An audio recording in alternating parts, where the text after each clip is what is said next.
Hi, I'm Ryan Szymanski, curator for Battleship New Jersey Museum and Memorial. And today we're filming a video at home in front of the wall of ships because my dog was at the vet for 12 hours yesterday, and so I'm home with him today instead of on board the battleship. For today's video, we've got another episode in our series on the Battle of Leyte Gulf. This one is going to be our first one about one of those major battles, but this isn't one of the five typically referred to as the Battle of Leyte Gulf. This battle actually takes place a little bit before that, and there's a lot less written about it, but it is vitally significant to the battle that will come later on for a variety of reasons that we'll talk about over the next half hour or so. Today's battle is going to be the Battle of Formosa. This was a battle that pitted Third Fleet's carrier aircraft versus Japanese land-based aircraft.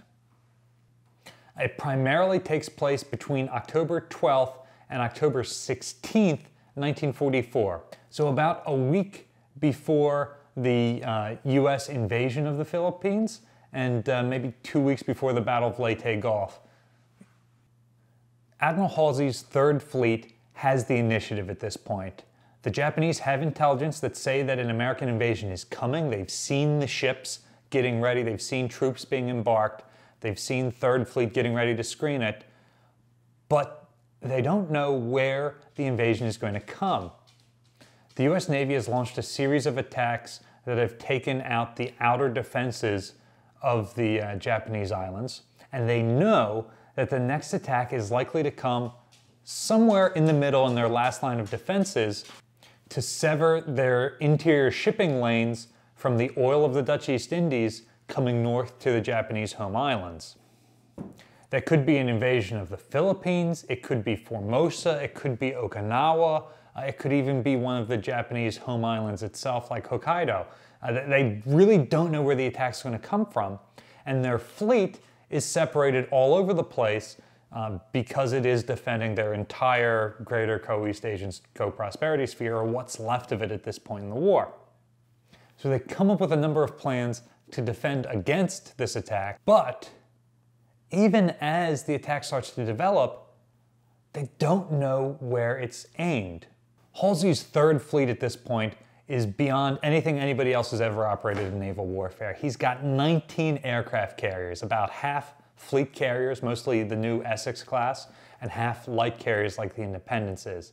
He's got 6 fast battleships and 4 heavy cruisers, and dozens of lighter cruisers and destroyers supporting him.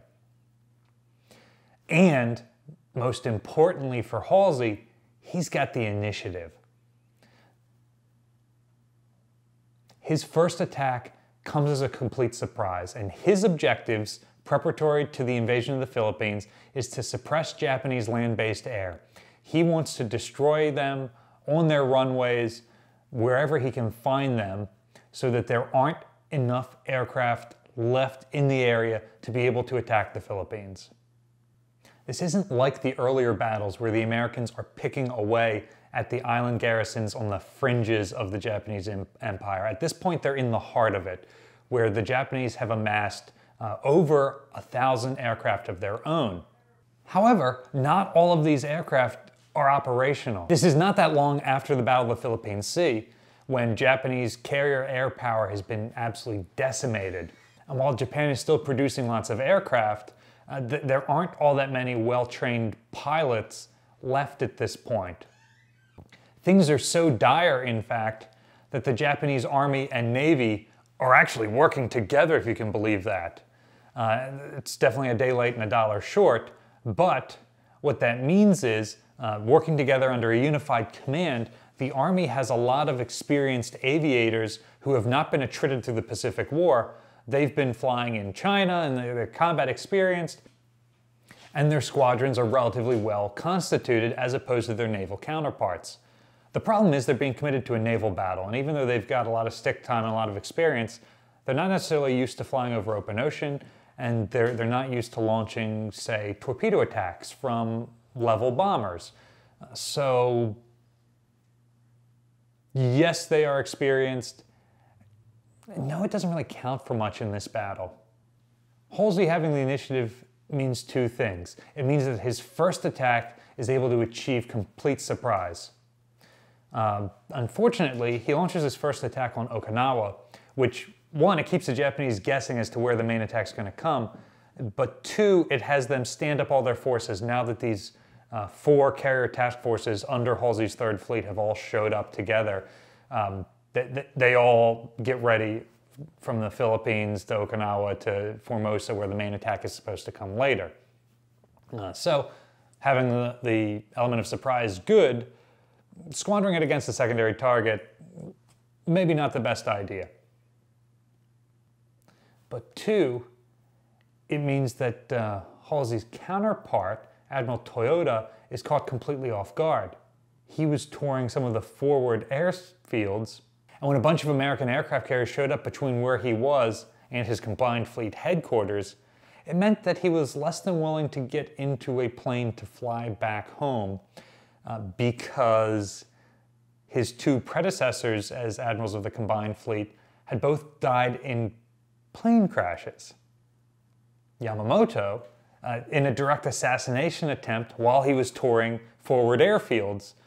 So it basically takes Toyota out of the fight, and it leaves his chief of staff, Vice Admiral Kusaka, as the person in charge of this battle. Kusaka believes that this is the prelude to the invasion.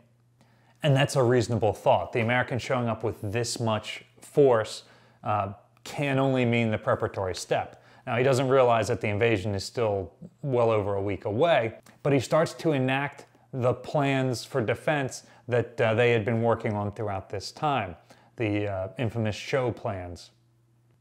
After surprising Okinawa, Halsey turns his fleet to attack Formosa, which has been his main goal throughout this period. He doesn't want the aircraft on Formosa to be able to support the Philippines when we invade Leyte later on. So he launches a series of strikes on the Japanese airfields. Knowing that the Americans are coming, the Japanese are able to put a large number of fighters in the air to oppose him. Despite still having some experienced pilots with them, these fighters are absolutely outclassed by the American carrier aviators, and one Japanese admiral would go on to say that sending his fighters up was like throwing eggs against a brick wall. The Japanese know that their pilots are outclassed by the Americans, so they form what's called the T squadrons, or the tsunami squadrons, and these aircraft are designed to attack in poor weather or at night. While this is much more complicated than launching during the day, the Japanese already have a lot of experience with this. They're using these experienced Army pilots, and it means that the American aircraft will mostly be grounded. By this point in the war, the United States has started to deploy radar on its aircraft, even fighter planes, and the aircraft carrier Independence has been set up as a night fighting aircraft carrier. So her squadrons are all trained to operate at night. But still, that's 1 out of 19 aircraft carriers and an air group of 30 or 40 planes out of the more than 1,000 total that Halsey's bringing to the battle. Plus, at night, the American carriers are far more vulnerable because they've got all their planes on board, and they're probably being fueled and armed for the next day's strikes. So maybe the Japanese can catch the Americans the way the Americans caught the Japanese at Midway. American radar is largely able to negate this, and they're still able to spot the Japanese coming in from a good distance out and vector aircraft in to attack them. Plus, after the first day or so of these sorts of attacks, Admiral Mark Mitcher, in charge of the carriers, has a pretty good idea of what's coming, so he cancels the late afternoon strikes so that his planes aren't rearming at night when the Japanese show up, and so that he can get more combat air patrol fighters into the air, especially around that dusk time frame when the Japanese bombers start to show up. The Japanese launch these attacks over a series of nights, and they are extremely heavily attrited. American radar-guided anti-aircraft guns, radar-guided aircraft, and have managed to absolutely chew through these two-engine bombers trying to be used as torpedo planes. However, they do score a couple of lucky hits. The U.S. heavy cruiser Canberra is hit first by a torpedo, and later on, the light cruiser Houston is going to take 2 torpedoes. And these will form a crippled division that are being towed out of the battle space. Keep in mind, Halsey has punched into the Japanese defenses near the modern-day island of Taiwan, which I believe I forgot to mention earlier. We've been using the colonial name of Formosa, which is what it was called during World War II. So they've punched in really close to the Chinese coast. So they've got the Philippines below them, the Okinawa above them. They are right in the middle of Japanese held territory. And now they've got these damaged ships that are being towed out at very low speed. Halsey tries to use these ships as bait to lure out some of the Japanese surface ships. However, his attack was such a surprise that the Japanese weren't able to initiate the surface ship portion of their Shogo plans. And Japanese scouting is able to keep an eye on the American carrier task forces and knows that there's still a lot of American ships out there. They're not going to commit their surface ships after these crippled cruisers. And so after about 4 or 5 days of these aerial battles all around, Halsey's carriers start to retire so that they can start to directly support the invasions of Leyte, which are about to start. While not actually part of the Battle of Leyte Gulf, this battle has massive repercussions. On the Japanese side, the Japanese have used all of their available aircraft, their well-trained strike aircraft, in this battle. It means that not only do they have significant land-based aircraft to oppose the Leyte invasions, the Combined Fleet's Chief of Staff, Admiral Kusaka, operating in place of Toyota, who wasn't able to exercise command and control of this battle, arguably short-sightedly grabs the carrier air wings of the Japanese Navy's carriers that are starting to be reconstituted after the Battle of the Philippine Sea and feeds them into the fighting from land air bases. These squadrons are not only not fully trained, but it means that when it comes to the actual Battle of Leyte Gulf a week later, his carriers have lost most of their airplanes. I think the Ozawa's Northern Force sorties was something like 108 aircraft, which means that the Japanese are bringing less airplanes on their carriers to the Battle of Leyte Gulf than the US Navy is bringing destroyers to the Philippines. That's utterly absurd. And because the carrier air groups have been used short-sightedly here, it means that Ozawa's aircraft carriers can operate as nothing more than bait. And that wasn't the initial plan for how they were going to be employed. It's the audible that the Japanese have to play after using all their aircraft. 2, they think that they've done more damage to Third Fleet. Surviving Japanese aviators come back and report absolutely wild claims of American ships sunk. To believe their claims, basically every ship in Third Fleet was sunk. No good commander believes all of the claims, especially of pilots flying way high up in the air. Some of those ships that are damaged are actually going to be repaired rather than sinking, and some stuff just gets exaggerated. 2 people see the same ship burning and report it's 2 different ships. So it's quite common to say, all right, if they've claimed that they've sunk 3 carriers, then it's probably half that number or a third of that number that were actually sunk. In reality, they claim sinking dozens of ships and only damaged the 2. So while they believe the Third Fleet has been heavily attrited going into the Battle of Leyte Gulf, it's lost a heavy cruiser and a light cruiser for the battle, and that's pretty much it. But arguably, the impact to the American side of the Battle of Leyte Gulf is even greater. Halsey has now operated his carriers in Japanese waters for about a week. He's going to go and support the Leyte invasions for about a week. And then, now that his aircraft have started to get shot down, now that his pilots are dead tired from these attacks that they've launched on Okinawa, on the Philippines, on Formosa, from these sustained air battles against Japanese aircraft, from these night attacks keeping them up all the time. Now the Battle of Leyte Gulf actually commences, and his guys are absolutely exhausted. He's trying to send 2 of his 4 carrier task forces back to Leyte to get rest and refit. When he sees the battle developing, he recalls one of those 2, and then over the course of the battle, he recalls the other one. So his pilots are absolutely exhausted, and their performance during the Battle of Leyte Gulf is really not up to the standard as we've seen carrier operations throughout the rest of the war. And that's because they're exhausted. They're in better planes, they're more experienced, there's more of them. Why are they not performing as well? It's because they're dead tired, because they've had such sustained operations. Formosa and the invasions, and then the Battle of Leyte Gulf, one week after the other, without any rest at all. And what goes for the pilots goes doubly true for Halsey.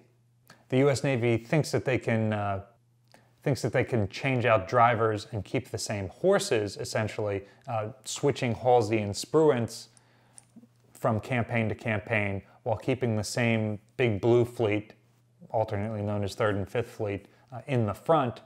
So they think that the exhaustion that the Admiral is feeling is even more so than what the crew is feeling.